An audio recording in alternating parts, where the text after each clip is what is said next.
mad love at first sight, family of scammers, and maybe the coldest catfish ever. Can you handle it? This is not a sweet Sunday school story. It's giving high-stakes deception, seduction, and assassination. From the beauties to the baddies, we're spilling unfiltered, jaw-dropping biblical drama. This is Bible tea, when the word becomes the tea. Freshly brewed at the Bible Tea House on InspiroLogos World. The level of petty in this tea is absolutely legendary. We're talking the original catfish episode, but make it biblical. Welcome to Bible Tea, coming to you from the Bible Tea House on InspiroLogos World. I'm your host, Lady InspiroLogos. I'm in the Beulah Orchid chamber at the Bible Tea House today.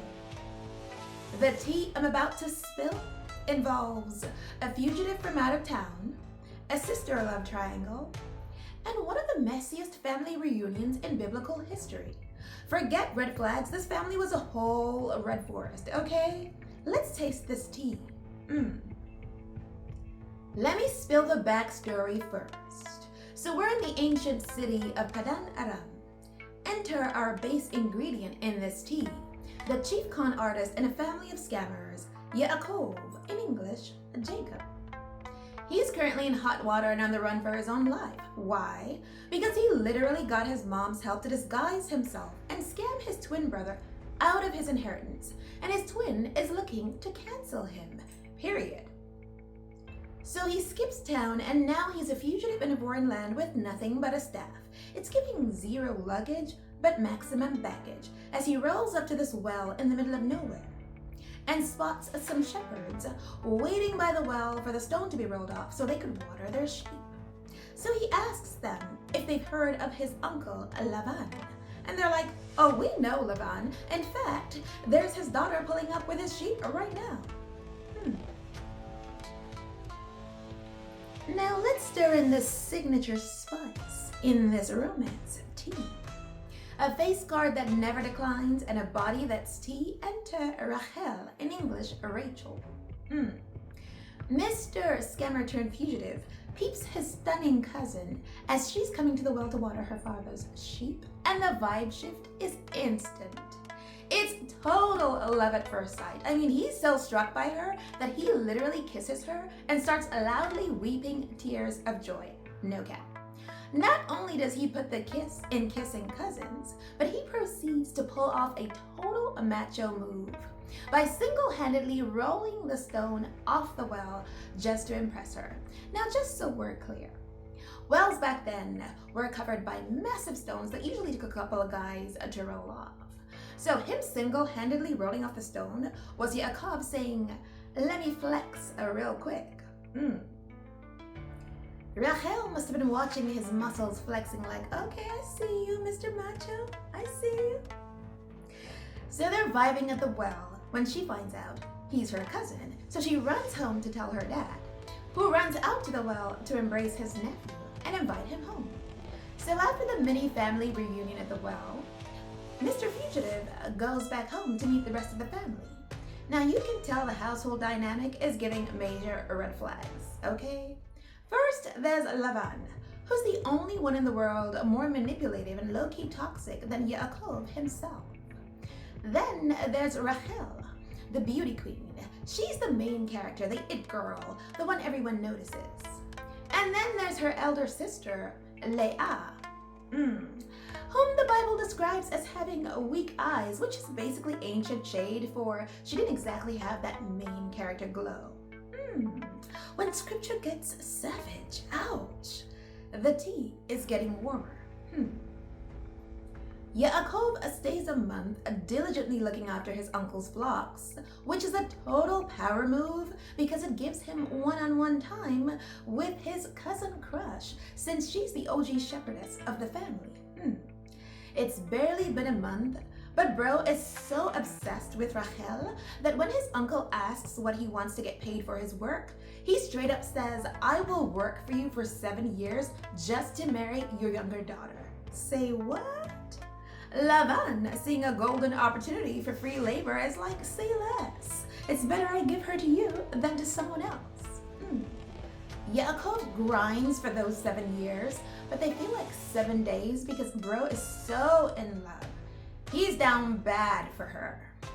It's giving major romance novel vibes until year 7, when the villain arc really begins.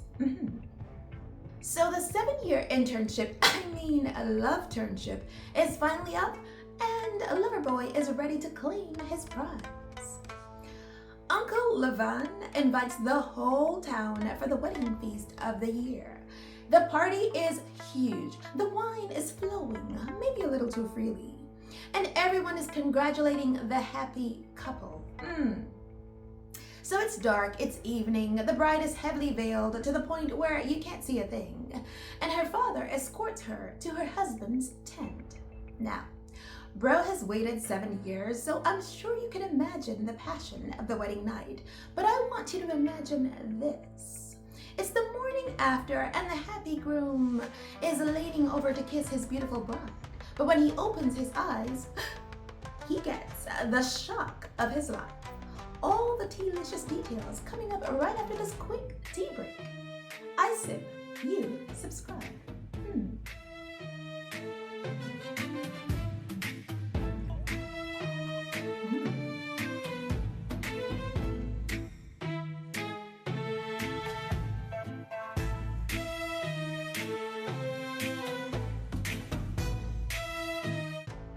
Welcome back to Bible Tea, when the word becomes the tea. Now, where were we? Aha! It's the morning after the long-awaited wedding, and our glowing groom is leaning over to kiss his beautiful bride when, lo and behold, the face he sees is not his beloved Rachel's, but her sister's. Leah is who he spent the wedding night with.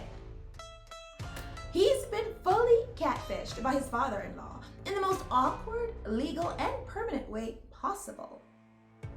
Yaakov, who stole his brother's blessing while in disguise, just got deceived in disguise. #karma. Can you imagine the scream he must have let out when he finds out he's been played at his own game? The tea gets a piping hot. The furious groom storms out of the tent, probably still in his wedding robes, to go confront his uncle/father-in-law in front of everyone. So he yells, "What is this you have done to me? Didn't I work for Rachel? Why have you deceived me?" Lavan, who's the total king of gaslighting, just shrugs and says, "It must not be done so in our country. It is not our custom to marry off the younger daughter before the firstborn. In other words, my bad." Yaakov is totally speechless. I would have been like, "Sir, you couldn't have mentioned this custom 7 years ago?" Before the gobsmacked groom can even form a response, Uncle drops the ultimate upsell. He's like, "Finish the wedding week with Leah, and I'll give you Rachel too. I only need you to sign a new contract to work for me for another 7 years. Checkmate. Yaakov is totally trapped. He's illegally married to the sister he doesn't want, and the only way to get the woman he does want is to sign away another 7 years of his life to his shady uncle. He thought he was a chief scammer, but he realizes he's been playing checkers while his uncle was playing chess, okay? So, what's his response to his uncle's new contract? Bro is down so bad that he signs it. No protest, no speech, no cap. He signs, y'all. Can we pause for a moment? Because this is the month of love, and with all the so-called love arrows Cupid's been shooting left and right, I'm just over here wondering how the bar has tanked so low from a man willing to work 14 years to land the woman he loves, to guys not being patient enough to wait until marriage or even text in full sentences. Yaakov is the definition of if he wanted to, he would. Girl, I said, if he wanted to, he would. Girl? Now let's get back to the tea. Loverboy signs the new contract and marries his cousin crush a week later. So now he's living in a tent with two sisters who are about to start the most toxic, high-stakes baby-making competition in history. I would have said Leah found the fountain of fertility tea, but the truth is, when God saw she was getting major hate vibes from Yaakov, he opened her womb. So Leah is popping out sons left and right and hoping to win her husband over. She's naming her sons like diary entries. Baby 1, now my husband will love me. Baby 2, now my husband will be attached to me.